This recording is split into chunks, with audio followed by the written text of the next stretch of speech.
बंदर और सुग्री की कहानी। सुंदर वन में ठंड दस्तक दे रही थी। सभी जानवर आने वाले कठिन मौसम के लिए तैयारी में लगे हुए थे। सुग्री चिड़िया भी उनमें से एक थी। हर साल की तरह उसने अपने लिए एक शानदार घोंसला तैयार किया था। अचानक होने वाली बारिश और ठंड से बचने के लिए उसे चारों तरफ से घास फूस से ढक दिया था।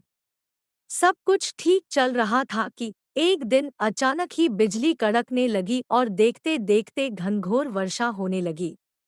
बेमौसम आई बारिश से ठंड भी बढ़ गई और सभी जानवर अपने अपने घरों की तरफ भागने लगे। सुग्री भी तेजी दिखाते हुए अपने घोंसले में वापस आ गई।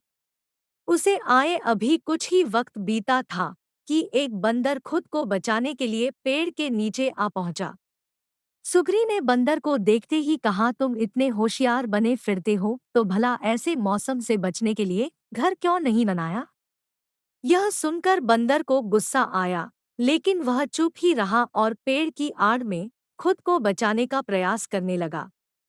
थोड़ी देर शांत रहने के बाद सुग्री फिर बोली, पूरी गर्मी इधर उधर आलस में बिता दी, अच्छा होता अपने लिए एक घर बना लेते।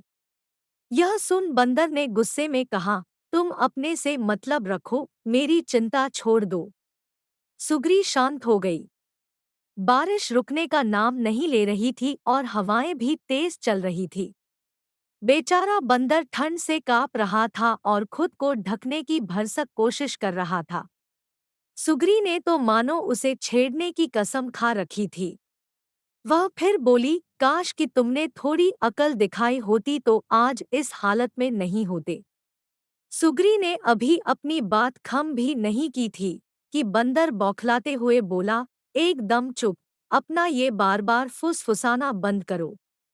ये ज्ञान की बातें अपने पास रखो और पंडित बनने की कोशिश मत करो। अब तक काफी पानी गिर चुका था।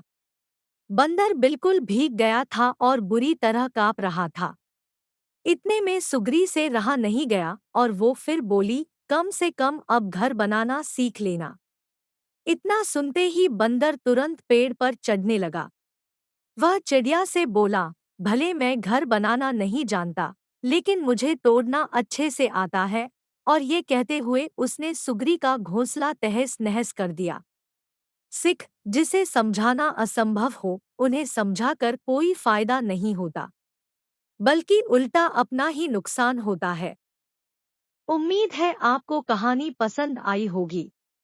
अगर कहानी पसंद आई तो लाइक और शेयर करें और ऐसी इंटरेस्टिंग कहानियाँ सुनने के लिए चैनल को सब्सक्राइब करें।